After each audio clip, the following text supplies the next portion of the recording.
Now that Wendy is over, I can finally start this video.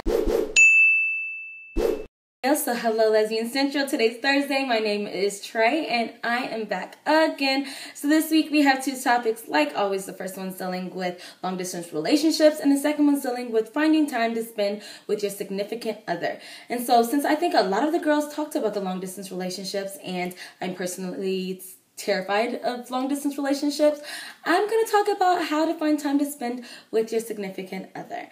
And as someone who has been called a workaholic a lot, and really I kind of am, I feel like I should definitely just talk about how I have maintained my relationships while working as much as I do. So first things first is that if you have a day or 2 days off, if you have weekends off, I generally have Mondays off, I spend with my significant other. If my significant other tends to be busy that day, then I will sleep as much as I freaking can or spend it with the friends that I hardly ever see. But mostly if I have a day off, I try to spend it with my significant other as much as I can. Maybe in the morning spend with her and then spend the night with my friends or vice versa. You never know. The second thing that I do that I think is good for my relationship and can be good for all those people who work every single day and don't really have a full day off is if you're living outside of your family's home already, of course. I think that if you have your own apartments, maybe sleep over at your significant other's apartment or sleep over your place. I think the best thing that I have for my relationship is I work nights, so I'm a bartender. You already know this. So I get off at 4, maybe get off. I get home at like 5 in the morning sometimes, and so I walk in my apartment, and the first person I see when I go to my bedroom is my girlfriend. And so when I see her, I think it's just that time where you can actually be close, even though you're not talking, you're sleeping, you're just side by side. She tells me she wakes up sometimes, sees me, says hi, whatever. But she's the first person I see when I get home and the first person I see when I wake up. We get to spend like breakfast together or lunch really, because that's what time I wake up. But we get to spend those kind of intimate moments together, quiet moments together, before having to go into our own potential jobs.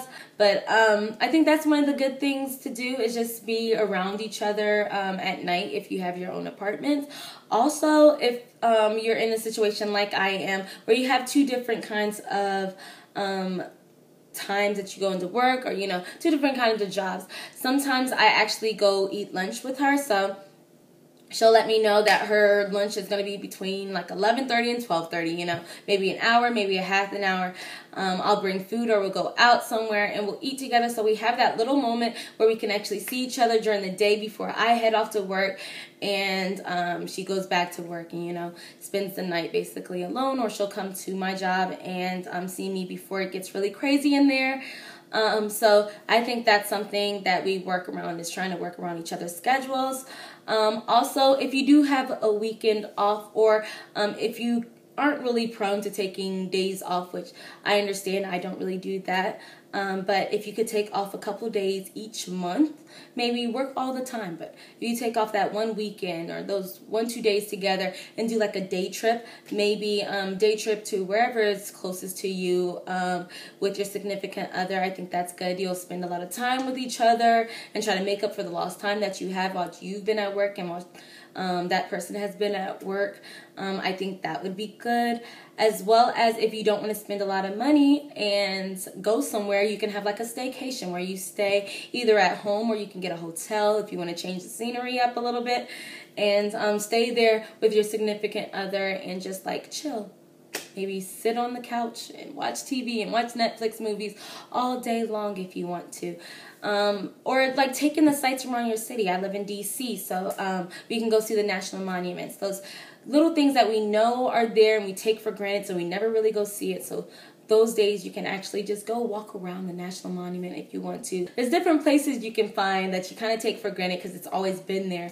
But you can go with your significant other and just spend time, or set aside a date night maybe. I think date nights are awesome. But if you can find a date night that you all can stick to every week or maybe every other week or once a month, I think that would be great. I think that's it. I think basically what it is finding time to spend with your significant other, to just basically build on your relationship and strengthen it.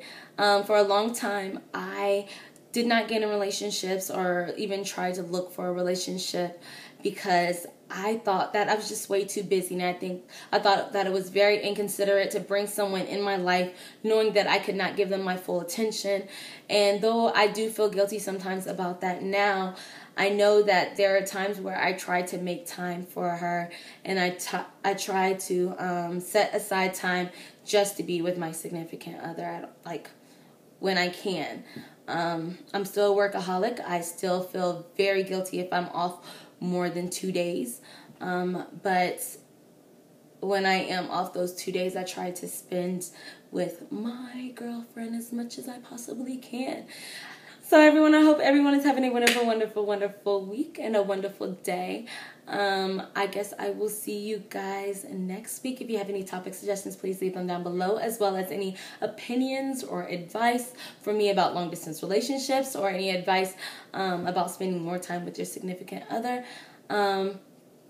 Please let me know. Okay, guys, I guess I will talk to you later, okay?